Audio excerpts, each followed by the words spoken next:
यदि वाकई में आप अपने जीवन को बदलना चाहते हैं तो ये 4 मिनट आपका जीवन बदल सकते हैं, लेकिन सिर्फ तब जब आपको लगे कि आपके अंदर कुछ बदलने लायक है। सिर्फ तब जब आप उन चीजों को वाकई में बदलोगे जिन्हें बदलने के बारे में आप महीनों और सालों से सोच रहे हो। सिर्फ तब जब नए साल के आने का इंतजार नहीं करोगे, उस चीज को आज से ही बदल डालोगे। आप हर दिन इंतजार करते हो ना कि कोई आएगा और आपके ऊपर जादू की छड़ी चलाएगा और आपका पूरा का पूरा जीवन बदल जाएगा।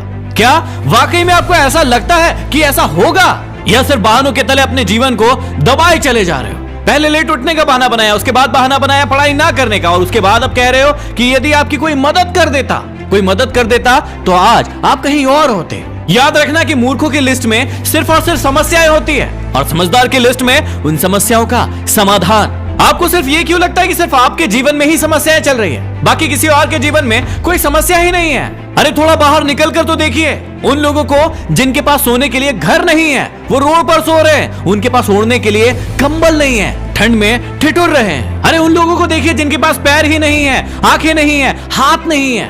ईश्वर ने आपको तो सब कुछ दिया है, लेकिन उसके बाद भी अभी तक आप सिर्फ सोचते ही चले जा रहे हैं। बॉडी सबको अच्छी चाहिए, लेकिन जिम कोई नहीं जाना चाहता क्योंकि उसमें तकलीफ होती है ना, और आपको सिर्फ उस तकलीफ से ही तकलीफ है। आप बिना किसी तकलीफ के अपने जीवन में आगे बढ़ना चाहते हैं। अरे चाहते तो स्टीव जॉब्स भी बहाने बना सकते थे, क्योंकि बचपन में ही उनके माता पिता ने उन्हें किसी और को गोद दे दिया था, लेकिन उन्होंने कोई बहाना नहीं बनाया और अपने जीवन में आगे बढ़े। चाहते तो वो तब बहाना बना सकते थे जब दुनिया की सबसे बड़ी कंपनी एप्पल का उन्होंने निर्माण किया और उसके बाद उन्हें अपनी ही कंपनी से भगा दिया गया, लेकिन वो रुके नहीं, झुके नहीं, अपने जीवन में हमेशा आगे बढ़ते रहे और उन्होंने नई कंपनी का निर्माण कर दिया। और चाहते तो वो तब बहाना बना सकते थे जब उन्हें कैंसर जैसी बड़ी बीमारी हो गई। चाहते तो वो कह सकते थे कि मुझे बहुत बड़ी बीमारी है, अब मैं काम नहीं कर सकता, लेकिन उन्होंने ऐसा नहीं किया। उन्होंने एप्पल को पूरी दुनिया की सर्वश्रेष्ठ कंपनी बनाने के लिए अपना 100% दिया। मुसीबतें हर इंसान के जीवन में आती है, लेकिन जीतता वो नहीं है जो मुसीबतों को देखकर बैठ जाता है। जीतता वो है जो उन मुसीबतों का,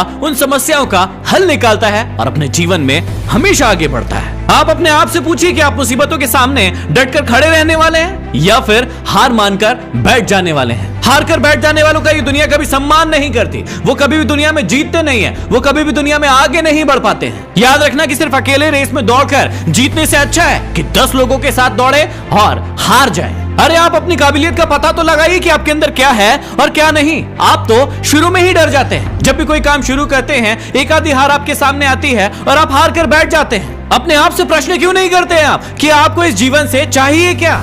यदि सिर्फ सोचने से बच्चा पैदा होता ना, तो इस दुनिया का हर एक व्यक्ति सफल होता, हर एक व्यक्ति अमीर होता, उसके पास हर वो चीज होती जो वो चाहता है। लेकिन वाकई में ऐसा होता नहीं है। जीवन का असली सच तो यही है कि आपको हर चीज पाने के लिए कर्म करना ही पड़ेगा, उसके बाद सब्र रखना ही पड़ेगा। कई बार आप गिरोगे, हारोगे, उठोगे, लोग बुरा भला कहेंगे, कभी आपका मन उस काम को करने के लिए करेगा, कभी नहीं करेगा, लेकिन इस जीवन की रेस में सिर्फ वही आगे बढ़ेगा जो हर मुसीबत का डट कर सामना करेगा और अपने जीवन में सिर्फ आगे बढ़ता रहेगा। बिल गेट्स ने एक बहुत ही अच्छी बात कही थी कि मैं कभी भी अपनी कक्षा में आगे बैठने वाले बच्चों में से नहीं था, मैं हमेशा ही पीछे बैठने वाले बच्चों में से था। लेकिन आज मुझे बहुत ही ज्यादा खुशी होती है कि जो आगे बैठने वाले बच्चे थे वो सभी के सभी मेरी कंपनी में काम करते हैं। इसलिए आप भी कभी ये मत देखिए कि आप आगे हैं या पीछे हैं, ऊपर है या नीचे हैं। आप सिर्फ ये देखिए कि आप अपने काम को कितनी ईमानदारी, कितनी दृढ़ता और कितनी मेहनत के साथ कर पा रहे हैं। सिर्फ मेहनत, लगन और आपका आत्मविश्वास ही वो ताकत है जो आपको जीवन में आगे बढ़ाएगी। किसी और की सोच आपके प्रति क्या है उससे कोई फर्क नहीं पड़ता।